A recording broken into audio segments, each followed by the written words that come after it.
మీకు లోకంలో ఎక్కడైనా శివుడు అంటే శివుడు, విష్ణు అంటే విష్ణువు, శక్తి అంటే శక్తి, లక్ష్మి అంటే లక్ష్మి. లక్ష్మి ఎవరో తెలియనటువంటి రూపం ఒక్క అయ్యప్పి. ఎందుకనంటే ఒకానొకప్పుడు అయ్యప్ప స్వామి ఇలా కూర్చుని తనంత తాను స్వయంభూగా వెలిశారు విజయనగర సామ్రాజ్యంలో. ఎంత చెక్కినా ఇలాగే వచ్చింది విగ్రహం. భయపడి రాజుకి వెళ్ళి చెప్పాడు. అప్పుడు ఆ మహానుభావుడు రామరాయల వారు పరిపాలిస్తున్న కాలం. రాజుకి చెప్పాడు శిల్పి, ఇలా ఉన్నారు స్వామి. అదేమిటా అయ్యప్ప ఇలా ఎప్పుడు ఉండరు, ఇలా ఉన్నారేమిటి అని అడిగారు. అడిగితే ఏదో రకరకాల కారణాలు చెప్పారు. ఒక రోజున అయ్యప్ప స్వామి రాజుగారి కల్లోకి వచ్చాడు. అసలు నేను ఇలా ఎందుకు పట్టుకుని ఉంటానో కారణం చెప్పేవాడు ఓ రోజున వస్తాడు గుళ్ళోకి. ఆయన వచ్చిన రోజున నేను ముక్కు మీద వేలు తీసేస్తానన్నాడు. సరే రాజుగారు ఎదురు చూస్తున్నారు. ఒక రోజున అప్పయ్య దీక్షితుల వారు వచ్చారు. మహానుభావుడైన కారణజన్ముడు. ఆయన్ని వేరొక పండితుడు, ఆయన విష్ణు భక్తుడు, ఆయన్ని తీసుకుని రాజుగారు గుళ్ళోకి వెళ్ళారు. ముందు విష్ణు భక్తుడిని అడిగారు, ఎందుకు ఇలా ఉన్నారు అయ్యప్ప అని అడిగారు. ఏమిటో పరమేశ్వరుడి కొడుకు, శ్రీ మహావిష్ణువుకి కొడుకు, కానీ భూతనాథుడని పేరుంది, చుట్టూ భూతాలుంటాయి. ఏమిటానా ఈ ప్రారంధం, శివుడికి కొడుకు అవడం వల్ల నాకు ఈ భూతాలు అంటుకున్నాయి చుట్టూ అని చెప్పి ఆయన బాధపడుతూ ఇలా పెట్టుకున్నాడు అన్నారు. ఆయన ఏం తీయలేదు వేలు. అప్పయ్య దీక్షితుల వారిని అడిగారు.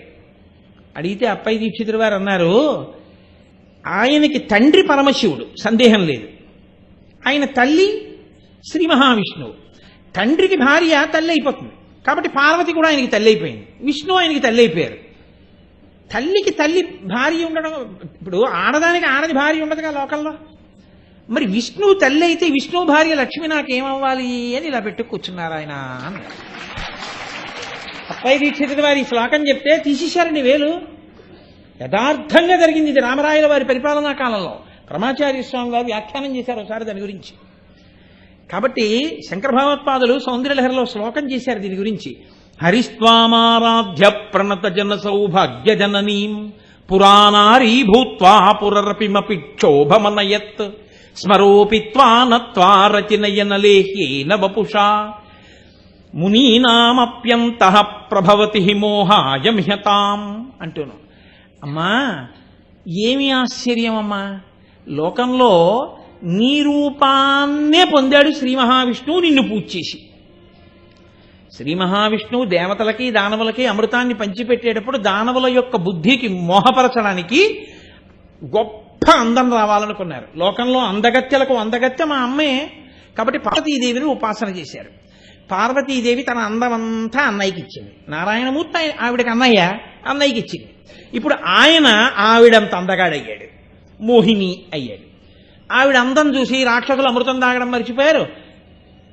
దేవతలు చక్కగా ఆవిడ శ్రీ మహావిష్ణువురా వేషం కట్టారు మనని రక్షించడానికైనా అమృతం తాగేశారు. అక్కడ వరకు కథ బానే ఉంది. గొడవంతా ఎక్కడొచ్చిందో తెలుసా అండి? పరమశివుడికి ఈ వార్త తెలిసింది. ఆయన అన్నాడు, మా బావమరిదికి అచ్చు మా ఆవిడ వేషమే వచ్చింది. మా ఆవిడే అందగత్తి అనుకున్నాను. మరి నారాయణ నారాయణి, నారాయణ నారాయణికి అన్నగారు, నారాయణి పరమశివుడి భార్య పార్వతీదేవి. మా బావమరిది శ్రీ మహావిష్ణువు అచ్చు మా ఆవిడ అయ్యట్ట. ఏమో అచ్చు నీలా అయ్యట్ట మోహిని వేషంలో ఓసారి చూస్తాను అంటే అమ్మవారది వద్దు, లేనిపోని ఇబ్బందులు, వెళ్ళకండి, కాదు పెడతాను. సరే అయితే పద. వెళ్ళారు ఇద్దరు. వైకుంఠానికి వెళ్ళిన తర్వాత బావా ఏమిటో అచ్చు మీ చెల్లెల్లా అయ్యావుట, అమృతాన్ని పంచిపెట్టడంలో ఏదోసారి ఆ వేషం చూపించు అంటే శ్రీ మహావిష్ణువు అన్నారు, వద్దులేండి బావగారు అవన్నీ ఎందుకు ఇప్పుడు, వదిలిపెట్టేయండి. అంటే అమ్మవారు కదిపింది. పరమశివుడి మనసు కదలడం అంటే అంత తేలికైన విషయం కాదు కదండి. అలా ఏమీ అలా ఆయన మనసు ఏం కదలదు. ఆ కదలిక అన్నది వచ్చింది అంటే కేవలం అమ్మవారి యొక్క అనుగ్రహం. ఆవిడ కదిపింది మనసు. కదిపితే పరమశివుడు ఏం చేశాడు, శ్రీ మోహినిని చూడాలి అని తాపత్రయపడ్డాడు. శ్రీ మహావిష్ణువు మోహిని రూపంలో కనపడ్డారు. కనపడగానే అచ్చు ఆవిళ్ళ ఉంది అని కనపడితే వెనక పరిగెత్తేంత వెర్రాడండి పరమశివుడు. కానీ ఆయనకి అంత తమకము కలిగి విష్ణువు వెంట పరిగెత్తారు. అంత తమకము కలగకపోతే వీర్యము స్ఖలనము కాదు. కాబట్టి ఇప్పుడు పరమేశ్వరుడు యొక్క వీర్యము స్ఖలనమైంది. అందులోంచి ఒక మహానుభావుడు పుట్టుకొచ్చాడు. ఆయనే అయ్యప్ప. అమ్మా నువ్వు నీ అందాన్ని మీ అన్నయ్యకి ఇచ్చి పరమశివుడి పరువు బజార్న పడైలా అన్నారు శంకరాచార్యులు వారు సౌందర్యలహరిలో.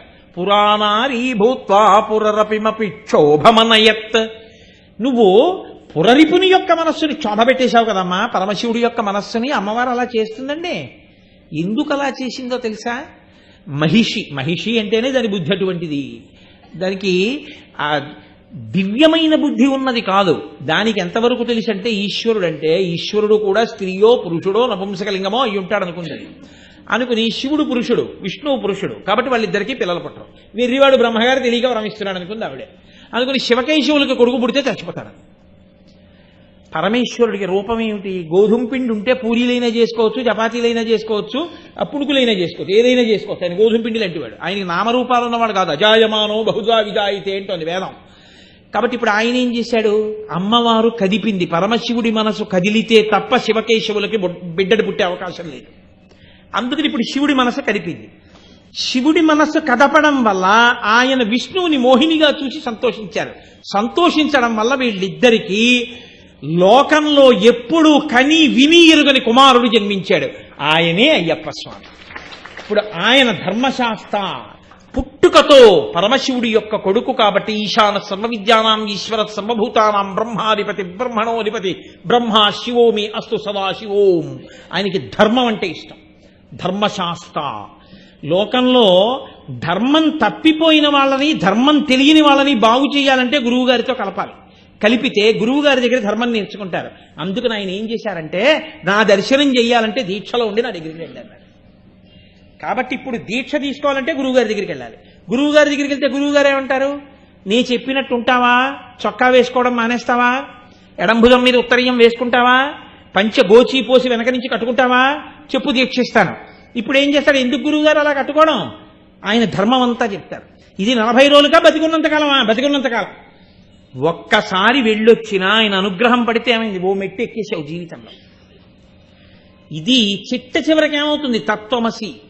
కాబట్టి ఇప్పుడు ఆయన యందు శివశక్తి, ఆయన యందు విష్ణుశక్తి, ఆయన యందు ఆదిశక్తి, ఆయన యందు విష్ణు ఉన్నప్పుడు లక్ష్మీశక్తి, ఇవన్నీ ఉండడంతో పాటు ఆయన దగ్గర ఉన్న గొప్ప గుణం ఏమిటంటే భూతనాథుడు. పరమశివుడు సమస్త భూతగణముల మీద అధికారం తను అయ్యప్ప ఇద్దరికీ ఇచ్చాడు. అందుకే మీరు ఎప్పుడైనా స్కాందం లోపలికి చూస్తే ఆశ్చర్యకరమైన విషయం మీకు ఒకటి కనపడుతుంది. అయ్యప్ప స్వామి గుళ్ళోకి వెళ్ళి అయ్యప్పని ప్రతిరోజు దర్శనం చేసుకున్నా, అప్పుడప్పుడు ఆయన గుళ్ళోకి వెళ్ళి ప్రదక్షిణం చేసే అలవాటున్నా వాళ్ళని భూతాది గణములు ఆవహించవు. ఎందుకో తెలుసా అండి? ఆయన చెప్పు చేతల్లో ఉంటాయి. ఒరేయ్, నువ్వు వాడి జోలికి వెళ్ళకు అంటాడు ఆయన. వెళ్ళవు. మీకు ఉపకారం కాదండి, ఇంకంతకన్నా ఉపకారం ఏంటి? వాళ్ళు వచ్చి మీ మీద పడిపోయారు అనుకోండి, ఎన్నుంటే మాత్రం ఉపయోగం ఏముంది? వాళ్ళు మీద పడిపోకుండా ఆయన కాపాడతారు. శివుడి తర్వాత శివుడెంతగా భూతగణముల మీద అధికారం ఉన్నవాడు ఆయన.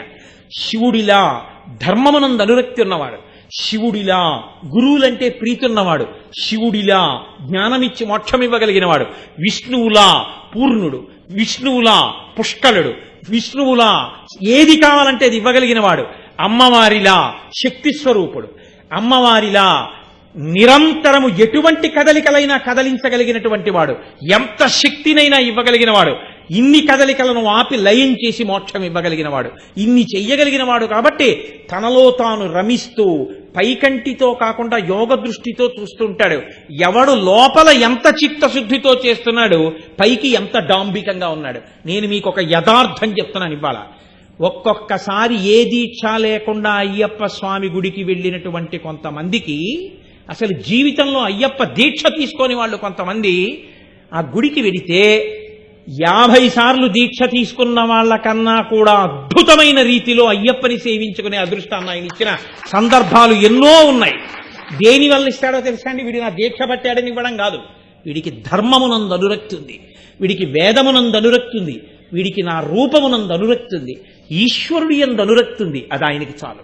నీవు విష్ణు భక్తుడవైనా అయ్యప్ప భక్తుడవే, శివభక్తుడవైనా అయ్యప్ప భక్తుడవే, శాక్తేయుడవైనా అయ్యప్ప భక్తుడవే. నువ్వు ఏ రూపాన్ని భక్తితో కొలిచి వేదాన్ని నమ్మి జీవించినా నువ్వు అయ్యప్పని చేరుకోగలవు. అది ఆయన గొప్పతనం. శివకేశవుల యొక్క అభేదమైనటువంటి రూపం, అంతటి గొప్ప స్వరూపం, సమస్త దేవతా సమాహారము. అటువంటి మహాపురుషుణ్ణి సేవించడానికి జీవితంలో గురువు గారితో అనుబంధం ఏర్పడి ఆయన మెడలో మాల వేసి శ్రీరామరక్ష కట్టి చిట్ట చివర మళ్ళీ ఇరుముడి కట్టే పర్యంతం 41 రోజులు నువ్వు నాతో కలిసి ఉండవచ్చు. గురువుగారిచ్చిన మహదవకాశం. దీన్ని వాడుకుని గురువుగారితో కలిసి ఉండి జీవితాన్ని అభ్యున్నతి పదంలో నడిపించుకున్నవాడెవరో వాడు ధన్యుడు, వాడు దీక్షితుడు, వాడు సమస్తమును పొందినవాడు. అది ఒక్కసారికే లభించేయచ్చు.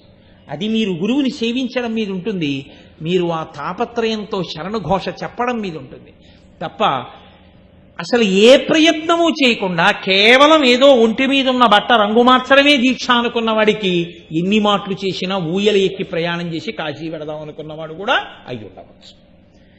కాబట్టి గురువుతో ఉండడానికి మీరు ఎక్కువ ప్రాధాన్యత ఇవ్వండి. గురువు గారి దగ్గర తెలుసుకోవడానికి ఎక్కువ ప్రాధాన్యత ఇవ్వండి. ఇవాళ మీకు ఒకటి తెలిస్తే రేపటికి మీ గురువు గారి వల్ల ఇంకొకటి తెలిసి తీరాలి మీకు. అదే దీక్ష యొక్క గొప్పతనం. కాబట్టి చక్కగా మీ అందరూ ఎన్నో పర్యాయములు దీక్ష వహించిన వారు, ఈశ్వరుణ్ణి సేవించిన వారు. కాబట్టి సంతోషంగా మీ అందరూ దీక్షాకాలాన్ని పూర్తి చేసుకుని అయ్యప్ప స్వామి వారి యొక్క దివ్య దర్శనాన్ని పొంది పరమ సంతోషంతో మళ్ళీ క్షేమంగా తిరిగొచ్చి మీ భార్యాబిడ్డలతో సుఖమయమైన జీవితాన్ని గడిపి పరమేశ్వరుడి అనుగ్రహంతో చక్కటి వైరాగ్యమును పొంది ఆయన అనుగ్రహంతోనే జ్ఞానసిద్ధిని పొంది మోక్షమునకు హేతువగుగాక. అలా మిమ్మల్ని, నన్ను, అందరినీ పరాత్పరుడైనటువంటి ఆర్యన్ సమస్త కాలమునందు అనుగ్రహించాలని ఆయన పాదములు పట్టి సాంజలిబంధకంగా నమస్కరిస్తూ నా ఈ ఉపన్యాసాన్ని పూర్తి చేస్తున్నాను. మంగళాశాసన పరైహిమదాచార్య పురోగమై సర్వైశ్చ పూర్వైరాచార్యై సత్కృతాయాస్తు మంగళం. మంగళం కోసలేంద్రాయ మహనీయ గుణాత్మనే చక్రవర్తి తనూజాయ సర్వభౌమాయ మంగళం. ఉమాకాంతాయ కాంతాయ కామితార్థప్రదాయినే శ్రీగిరీశాయ దేవాయ మలినాథాయ మంగళం. కరచరణకృతం వా కర్మవాక్కాయజం వా శ్రవణనైనజం వా మానసం వాపరాధం విహితం వా సర్వమేత్తక్షమస్వ. శివ శివ కరుణాబ్ధే శ్రీ మహాదేవ శంభో. సర్వం శ్రీ ఉమామహేశ్వర పరబ్రహ్మార్పణమస్తు. స్వస్తి. మీకు ఈ వీడియో నచ్చినట్టయితే లైక్ చేయండి, సబ్స్క్రైబ్ చేసుకోండి, గంట కొట్టడం మర్చిపోమాకండి.